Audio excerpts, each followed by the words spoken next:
پاکستان تحریک انصاف مزاحمت اور مفاہمت میں پھنس کے کیوں رہ گئی ہے؟ اسد کیسر صاحب روزانہ بیان دیتے ہیں کہ ہم مزاحمت کی سیاست کریں گے، سخت مزاحمت ہوگی۔ علی بن قدم جو ہے وہ پیمانہ ٹریک کے اوپر چل پڑے ہیں۔ تو یہ آپ کرنا کیا چاہ رہے ہیں تحریک انصاف میں؟ کنفیوز کی آپ مزاحمت کی طرف جانا چاہ رہے ہیں یا مفاہمت کی طرف؟ دونوں کی علیحدہ پوزیشن ہے۔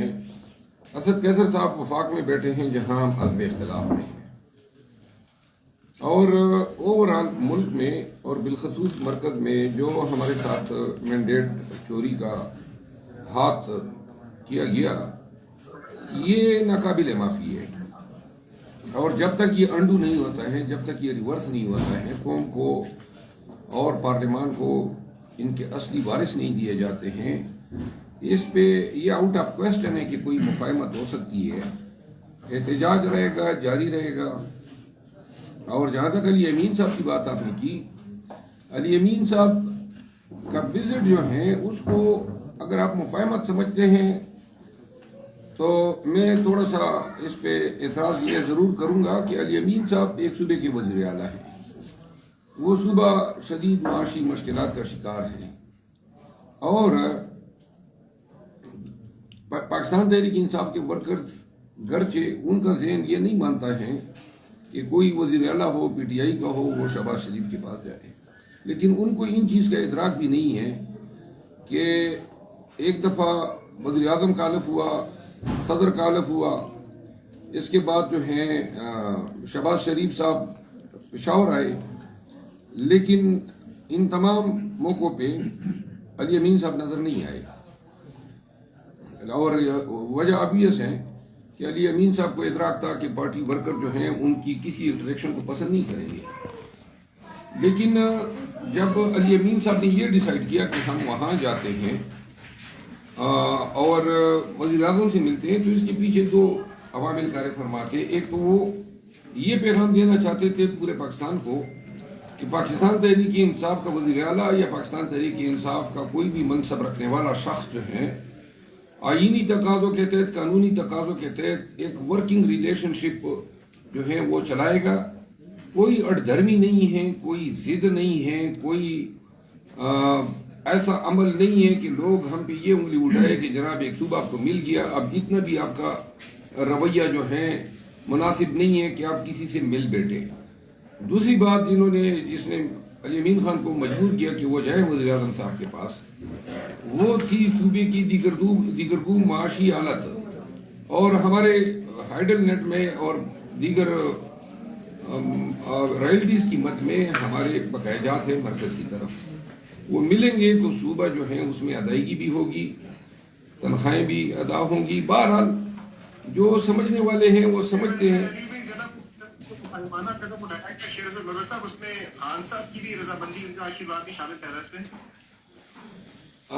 میں شاید یہ کہوں گا کہ خان صاحب کی آشیرواد نہیں تھی اس میں، لیکن خان صاحب نے ناراضگی کا اظہار بھی نہیں کیا۔ خان صاحب کو یہ علم نہیں تھا کہ علی امین خان جو ہیں وہ گئے ہیں اور پھر ان کی ملاقات ہوئی ہے، اور اس کے بعد نون لیگیوں کے ہمراہ انہوں نے میڈیا سے خطاب کیا ہے۔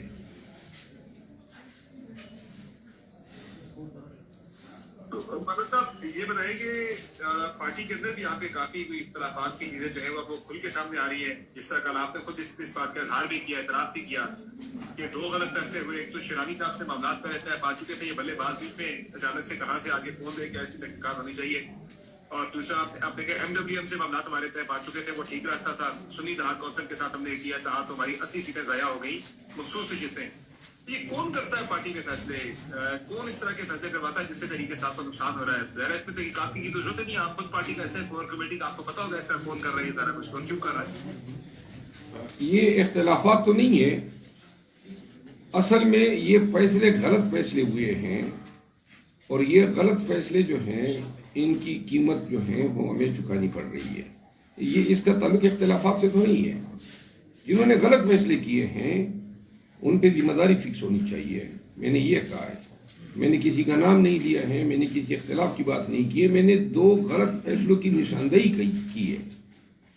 تو لہذا کل جب ہم خان صاحب سے ملے اس پہ کافی ہماری گفتگو ہوئی، بیرسٹر گور صاحب موجود تھے، عمر بھائی صاحب موجود تھے، اور خان صاحب نے بھی یہ موقف تسلیم کیا کہ یہ واقعی غلط فیصلے ہیں اور یہ فیصلے نہیں ہونے چاہیے تھے، کیوں کر ہوئے.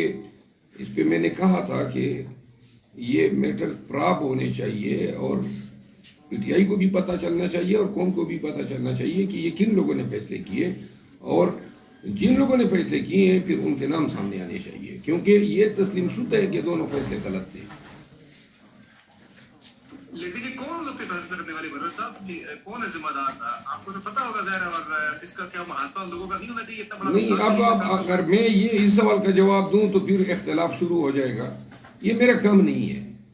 میں نے خان صاحب نے بیسیکلی اس چیز کو کی نشاندہی کی ہے اور ہم نے اتفاق کیا ہے، لہذا یہ پارٹی کا کام ہے کہ اس کو، اگر میں اپنے تئیں نشاندہیاں کروں گا تو آپ کو پتہ ہے میرے تو سر کے بالوں سے زیادہ میرے دشمن پیدا ہو گئے ہیں، تو کچھ اور کا اضافہ ہوگا.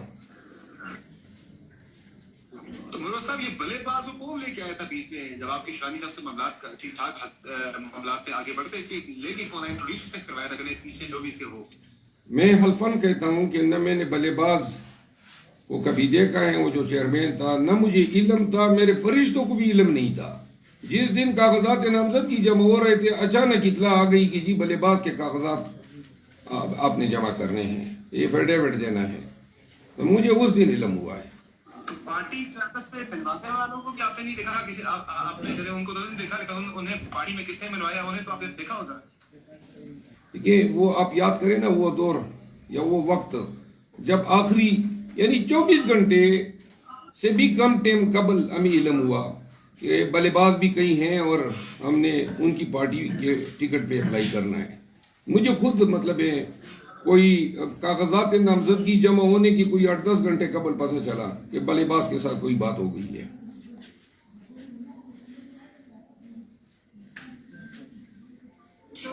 آپ منوج صاحب یہ بتائیں کہ خان صاحب کی آگے کیا سوچ ہے، کیا رائے ہے کہ آپ کرنے کیا جا رہے ہیں؟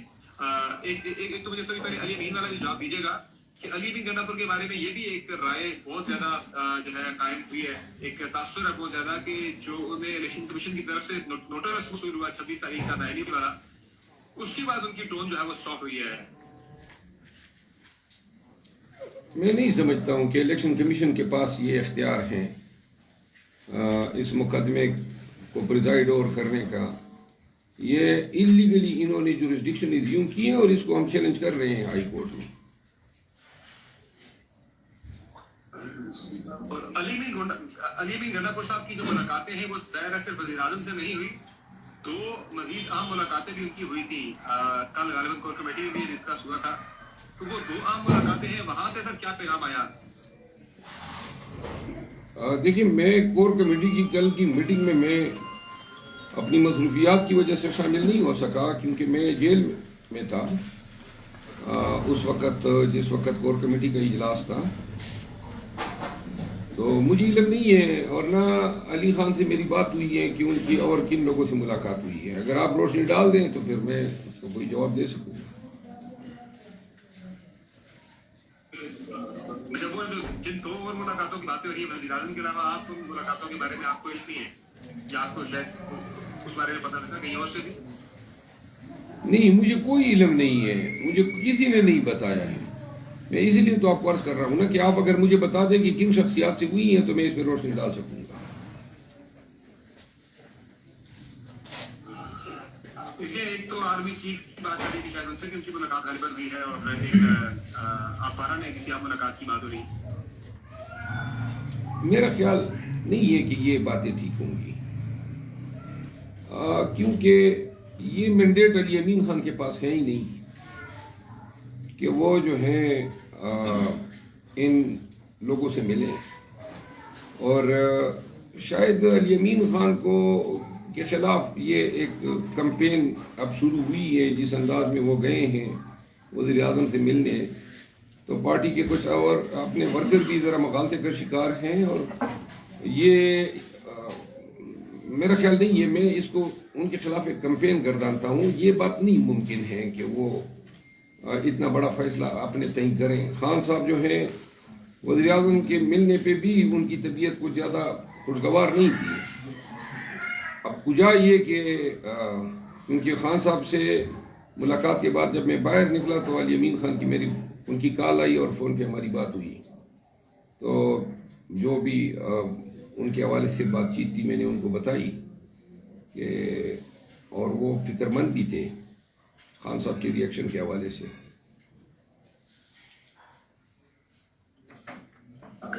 یہ کب ہٹا رہے ہیں آئی جی کے پی کو؟ چونکہ اسلام آباد میں تو علی امین صاحب کیا کہ کہتے ہیں کہ آئی جی کو ہم ریٹین کر رہے ہیں لیکن چیف سیکرٹری کو فارغ کر رہے ہیں, تو کب ہٹا رہے ہیں آئی جی کو؟ میرا خیال نہیں ہے کہ خیبر پختونخوا کے ورکر اس آئی جی کو ریٹین کرنے کی اجازت دیں گے. اس آئی جی نے بڑا ظلم ڈھایا ہے پاکستان تحریک انصاف کے ورکرز پہ. قطعاً ممکن نہیں ہے کہ یہ آئی جی جو ہیں پی ٹی آئی کے دور میں آئی جی رہے, اور ورکرز جو ہیں ہمارے ان کا جو صبر کا پیمانہ ہے وہ لبریز ہوتا جا رہا ہے. اپنی دور حکومت میں وہی چہرے جو ہمیں مارتے تھے, بیٹتے تھے, غلط ایف آئی آر کرتے تھے, وہ اگر مناصب پہ براجمان رہیں گے ورکر نے ہمارا حشر نشر کر دینا ہے. اچھا, یہ آپ کا جو نوٹس آیا ہے منڈے کا, اس پہ آپ کس طرح کے شواہد ہیں آپ کے پاس کہ آپ اس پہ لے کے جائیں گے؟ اور آپ نے جو ایک دعویٰ کیا تھا آپ کو پکڑ کروانے کی سازش ہو رہی ہے اور اسیسنس بھی ہائر کر لیے گئے, کتنے کریڈیبل ایویڈنس آپ کے پاس موجود ہے اس حوالے سے؟ جب آپ سے ملاقات ہوگی میں آپ کے ساتھ شیئر کروں گا, لیکن میرے پاس وکیل ہوں میں سپریم کورٹ کا, اور میرے پاس جو ایویڈنس ہے وہ لیگلی ایڈمیسیبل ایویڈنس ہے, کریڈیبل ایویڈنس ہے, اور ایف آئی اے کے ساتھ شیئر کروں گا. میں نے ان کی چند کاپیز اپنے پارلیمنٹیرینز کو دی ہیں, شیئر کی ہے ان کے ساتھ واٹس ایپ پہ. ضرورت ہوئی تو شاید پاکستان کے عوام کے ساتھ بھی شیئر کر دوں. فائنلی بڑا صاحب یہ بتائیں کہ اسپیکر عمر ایوب صاحب کو پوزیشن لیڈر ابھی تک انہوں نے نوٹیفائی نہیں کیا. کیا آپ کو لگ رہا ہے, ارادہ نظر آ رہا ہے آپ کو ان کا ان کو پوزیشن لیڈر نوٹیفائی کرنے کا؟ کیونکہ آج جب ان سے پوچھا گیا انہوں نے کہا کہ پوزیشن لیڈر تو ابھی تک میں نے نوٹیفائی کیا ہی نہیں, میں کچھ ٹوٹ بھی کر رہا ہوں. آپ کو لگ رہا ہے کہ وہ نوٹیفائی کریں گے, اور اگر وہ نہیں ہوتے پھر آپ کی پی ایس سی کی چیئرمین والا معاملہ بھی گزر رہتا ہے ٹائم وقت پڑ جائے گا؟ بہرحال اگر وہ اپوزیشن بھی خود بننا چاہتے ہیں اور حکومت بھی خود تو ہیں تو یہ نئی روایت بھی ڈال دیں. باقی یہ کس کو دیں گے اگر عمر ایوب خان کو نہیں نوٹیفائی کریں گے؟ آج تو پوری خطاب میں تو ہمیں اپوزیشن کہہ رہے ہیں, اور اگر ان کی نیت یہ ہے کہ ہمیں اپوزیشن بھی نہیں گردانتے ہیں, وہ عہدے بھی اپنے پاس رکھنا چاہتے ہیں جن کے پیچھے یہ مر رہے ہیں. عہدہ جو ہے نا وہ چاہے صدر کا ہو, چاہے گورنر کا ہو, اور چاہے سبزی منڈی کے آڑتیوں کی یونین کے صدر کا ہو, یہ وہ بھی نہیں چھوڑیں گے. تو لہذا اپوزیشن لیڈر کا بھی ایک عہدہ ہے, پیک چیئرمین کا بھی ایک عہدہ ہے. اگر ان کی نظر ان پہ بھی ہے تو یہ کوئی عجوبہ نہیں ہوگا موجودہ حالات میں کہ وہ ان عہدوں کو بھی ہتھیا لیں.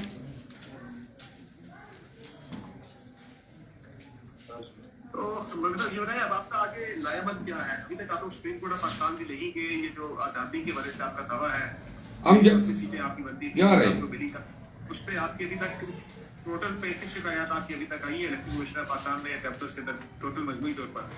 تو اس پہ آپ بتائیں کیا حال ہے, اور وزارت کی آپ جو بات کر رہے ہیں اس پہ کس حد تک جائیں گے؟ کوئی بڑی افطاری تحریک شروع کرنے جا رہے ہیں؟ جی ہم اب جلسے شروع کر رہے ہیں ملک بھر میں. احتجاجی جلسے ہوں گے. پہلا جلسہ 23 مارچ کو رات 10 بجے اسلام آباد میں ہوگا. عید کے بعد لانگ مارچ بھی پلان کر رہے ہیں آپ لوگ؟ لاہور اور کراچی کے جلسوں کے بعد ہم لانگ مارچ کی اعلان یا کال دیں گے. اور اس میں یہ بتائیں کہ لانگ مارچ کے بعد کوئی دھرنا ہوگا اسلام آباد میں, یا کیا پلان کیا اپنا کس طرح سے تاریخ کو لے کے چل رہے ہیں؟ پلان کیا لگتا یہ ہے کہ شاید لانگ مارچ اخیر میں ہمیں شاید دھرنا ہی دینا پڑے گا. نظر یہ آ رہا ہے یہ ہمیں لانگ مارچ اور دھرنے کی طرف دھکیل رہے ہیں.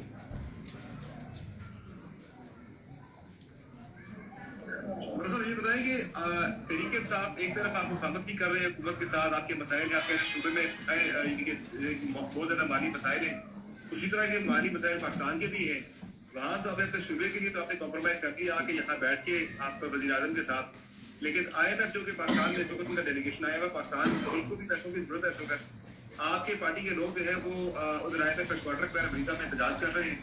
تو یہ ٹائمنگ بڑی غلط ہے اس احتجاج کی. اور دوسرا ویسے بھی جب پاکستان کو فنڈنگ ملنی ہے ہمارا احتجاج کرنا, کیا یہ بہت زیادہ جو ہے طریقے صاحب کی طرف سے بلا جواب نہیں ہے, جاتی نہیں ہے؟ سمر عباس صاحب, یہ آپ نے بات نون لیگیوں والی کی ہے, وہ یہ بیانیہ دے رہے ہیں. دیکھیں, اگر آپ یہ سمجھتے ہیں کہ خیبر پختونخوا صوبہ جو ہے اس کے مفادات جائیں کو کھاتے اور کوئی ضرورت نہیں ہے, بس ہردرمی دکھانی ہے, ضد دکھانا ہے, اور کوئی اکائیوں کو ایک دوسرے کے نزدیک جو ہیں. میں تو یہ کہہ رہا ہوں کو بھی ملنا رائٹ اس کا, لیکن ظاہر ہے پاکستان کے پاس پیسے ہوں گے تو حکومت پاکستان کھیتی کو بھی دے گی, باقی صوبوں کو بھی دے گی. تو پیسے آئے سے میں وہاں پہ احتجاج کر رہے, اس کا ڈھونڈنے والی کوئی بات ہے. میں تو پاکستان کی بات کر رہا ہوں. پیسے میرے بھائی, پیسے اگر نہ ہوتے تو یہ 2.72 کروڑ کے مریم نواز صاحبہ ٹائر خریدتی جو ابھی میڈیا پہ سن رہے ہیں. تو پیسے ہیں تو ٹائر جو ہیں وہ 10 گنی کی قیمت پہ خریدے جا رہے ہیں. گزارش یہ ہے کہ IMF کو ہم نے یہ نہیں کہا ہے کہ آپ پاکستان کو قرضہ نہ دیں. ہم نے یہ کہا ہے کہ قرضہ دینا ہے اس حکومت کو دیں جس کا آڈٹ ہو, الیکشن آڈٹ, جو منتخب ہو صحیح طور پہ ان کو. اب یہ مطالبہ اگر کسی کو غلط نظر آ رہا ہے تو ان کی عقل پہ جو ہے صرف ماتم کیا جا سکتا ہے. صحیح ہے. Thank you so much doctor صاحب, بہت بہت تھینک یو سر, شکریہ.